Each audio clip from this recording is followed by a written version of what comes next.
Peoples party पारां इत्तहादी तौर वफ़ाक़ी हुकूमत खे वधीक वक़्तु ॾियण जो फ़ैसिलो कयो वियो आहे।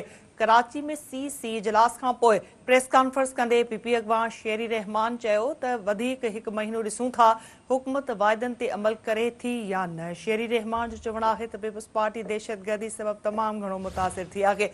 PP हमेशह दहशतगर्दी ख़िलाफ़ आवाज़ उथारियो। PP जो मौक़िफ़ वाज़े आहे। ही अहम ख़बर असां नाज़रीन शेयर कयूं पिया। पीपल्स पार्टी पारां इत्तहादी तौर वफ़ाक़ी हुकूमत खे वधीक वक़्तु ॾियण जो फ़ैसिलो कयो वियो आहे। पीपल्स पार्टी पारां इत्तहादी तौर वफ़ाक़ी हुकूमत खे वधीक वक़्तु ॾियण जो फ़ैसिलो कयो वियो आहे। कराची में CC इजलास खां पोइ प्रेस कॉन्फ्रेंस कंदे PP अॻवान शेरी रहमान चयो त वधीक हिकु महीनो ॾिसूं था हुकूमत वाइदनि ते अमल करे थी या न। वधीक अपडेट्स लाइ असां राब्तो कयो आहे कराची में सिंध TV न्यूज़ जे चीफ रिपोर्टर फयाज़ कुरैशी सां। फयाज़, आगाही ॾिजो, पाकिस्तान पीपल्स पार्टी पारां CC जे इजलास खां पोइ जेका प्रेस कॉन्फ्रेंस कई वई आहे।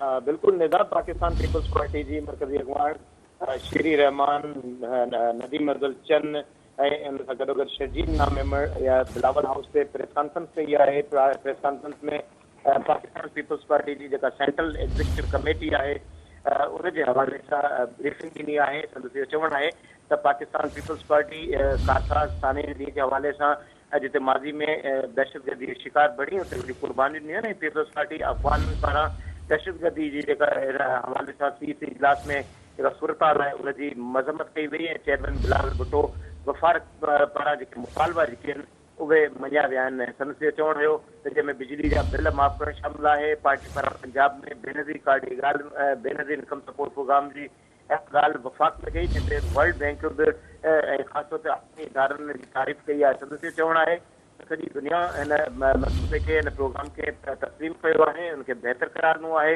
इन जे हवाले सां वफ़ाक़ बोर्ड मुतासिरीन जी जेका आहे हिन प्रोग्राम जे ज़रिए जेका आहे मदद करे हिन हवाले सां उनखे तकरारी न बनाइणु घुरिजे। इन चवणु हुयो त गुज़िरियल ॾींहुं वज़ीर आज़म बि चेयरमैन पाकिस्तान पीपल्स पार्टी बिलावल भुट्टो ज़रदारी खे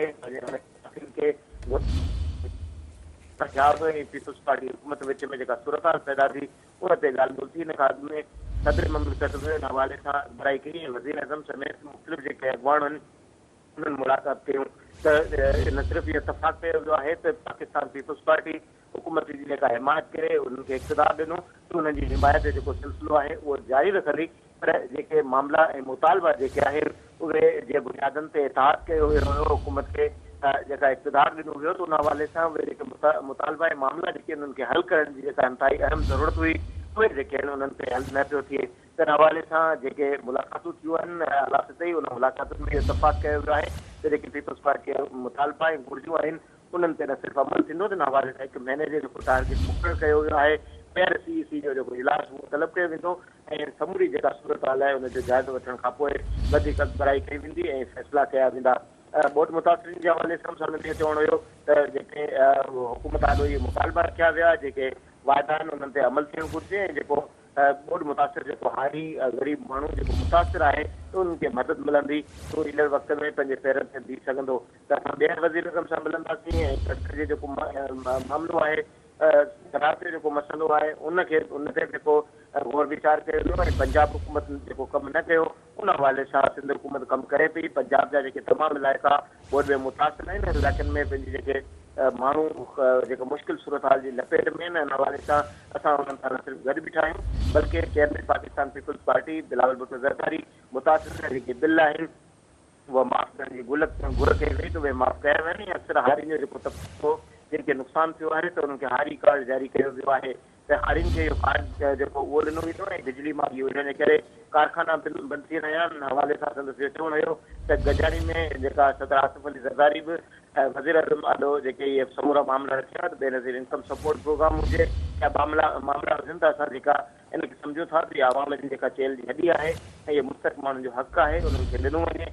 नून लीग सां जेके चपलिश वारो जेको इशू आहे उन ते जेके ख़दशा हुया उन्हनि खे हल करण जे हवाले सां अॻुवाई थी आहे। वज़ीर आज़म सां ॻाल्हि ॿोल बाबति जेके संदसि सवालनि साफ़ जेके सवाल हुया उन ते संदसि जो चवणु हुयो त हिनखे इहो अहसासु आहे त मीडिया इहो सवाल ज़रूरु कंदी पर हिन हवाले सां महीने जो जेको हुकूमत खे मोहलत जो वक़्तु ॾिनो वियो आहे उन ते जेके अॻुवाई थींदी त उन ते जेका वधीक जेका फ़ैसिलो थींदो ऐं वफ़ाक़ी काबीना जे हवाले सां संदसि चवणु हुयो त उहो सोचणु चाहिनि था या न मराहतूं घुरियूं आहिनि या न इहे जेके सवाल आहिनि उहे अजाया आहिनि त पीपल्स पार्टी हुकूमत जी हिमायत ते फ़ैसिलो कयो हुयो ऐं उहो हिमायत जे जेको आहे उन ते क़ाइमु आहे। ठीकु आहे, फयाज़ अपडेट करण लाइ वॾी महिरबानी।